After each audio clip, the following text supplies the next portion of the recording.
everybody, man? It's your boy, none other than Mr. CDK Boxing Sports Talk Network.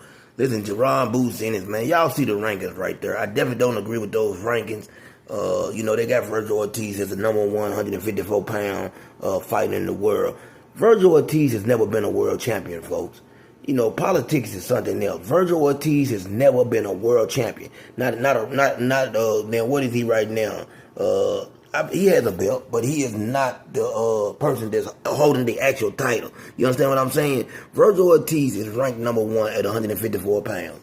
Now, a lot of people said, hey, Jerron Boots Ennis ain't fought nobody. He been ducking or doing this and doing that, or, Eddie Hearn's been protecting him. Listen, man, Jerron Boots Ennis wants that fight with Virgil Ortiz. Now, all of a sudden, Virgil Ortiz and Oscar De La Hoya and the whole team, they want to fight Errol Spence. That's the big fight. Errol Spence hasn't been in the boxing ring in 3 years, and you decide all of a sudden now that you want to get Errol, you want to call Jerron Boots Ennis to the ring, only to say that you want to fight none other than Errol Spence, and you want to fight somebody after that? No. I'm glad Turki Al-Sheikh and those guys said, no, we don't have a budget for that. Either you're going to fight Jerron Boots Ennis or there will be no budget. So Oscar De La Hoya has been backed into a corner.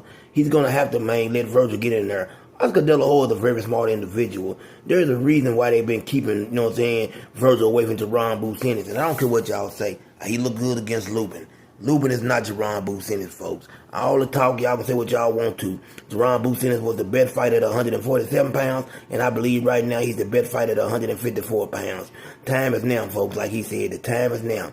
I don't care what happens. Even if Jerron doesn't get Virgil in the ring, I definitely want to see him in there with one of the other champions or a real big name at 154 pounds. They can't put him in there with no more guys that, that he's going to run through. You know what I'm saying? And he might run through some of these, the guys in the top 3 or 4, or in the top 5, He might run through those guys. But we need to see it.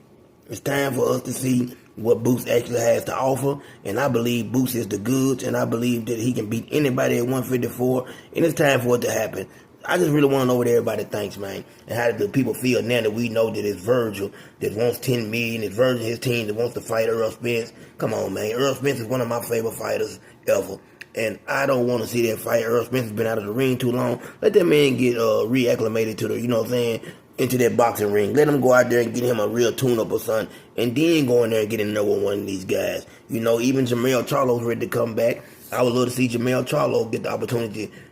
I wouldn't mind seeing that fight with him and Jerron Boots Ennis. But y'all let me know what y'all think about what's going on with Jerron Boots Ennis and Virgil Ortiz. This is CDK Boxing Sports Talk Network, and I'm out.